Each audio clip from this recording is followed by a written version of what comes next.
Deux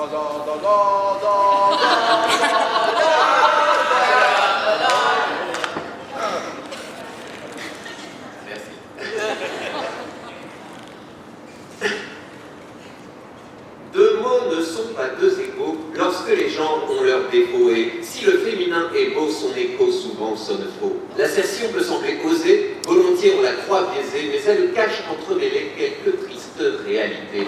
S'il n'est que piépé salaud, et si elle est piépée salope, qui du film sera le héros, qui sera l'amour interlope? Si je m'écris « Mais quelle sorcière !» ou si j'écris « Mais quelle sorcière !» qui de Gandalf aura les traits et qui ne sera que mégère? S'il a tout de l'étalon, si elle a tout de la jument, qui sera jalouse Junon et qui sera l'aimant amant? S'il agit en courtisan, si elle agit en courtisane, qui à la cour est l'intrigant et qui voit-on en nymphomane? Si je dis que le prof est bon, si je dis que la prof est bonne, qui donc vous fera la leçon et qui battrez-vous sur une borne? Deux mots ne sont pas deux égaux lorsque les gens ont leurs défauts. Et si le féminin est beau, son écho souvent sonne faux. L'assertion peut sembler osée, volontiers on la croit biaisée, mais elle cache entremêlées quelque amère réalité.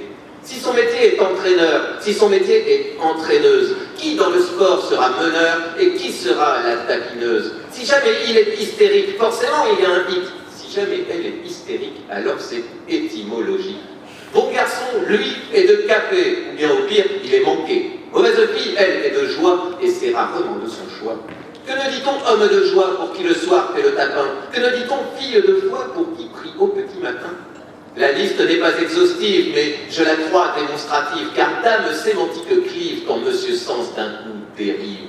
Deux mots ne sont pas deux égaux lorsque les gens ont leurs défauts, et si le féminin est beau, son écho souvent sonne faux. L'assertion peut sembler osée, volontiers, on la croit biaisée, mais elle cache entremêlées quelques tristes réalités. Bassesse faites au beau sexe, bien trop souvent mise à l'index, faisceau de lâcheté connexe pour que perdurent les complexes. Mais ce n'est pas parce que c'est dur qu'il faut d'office abandonner. Darwin l'a dit, c'est la nature, il faut du temps pour évoluer. Aussi, mesdames, sus aux censeurs, combattez ces verbes dictates qui rétrogradent votre honneur de leurs oukases phallocrates. Alors viendra ce jour flatteur où même le plus misogyne vous l'avouera, la bouche en cœur. Oui, la cyprine vaut bien la pile, vive la cause féminine.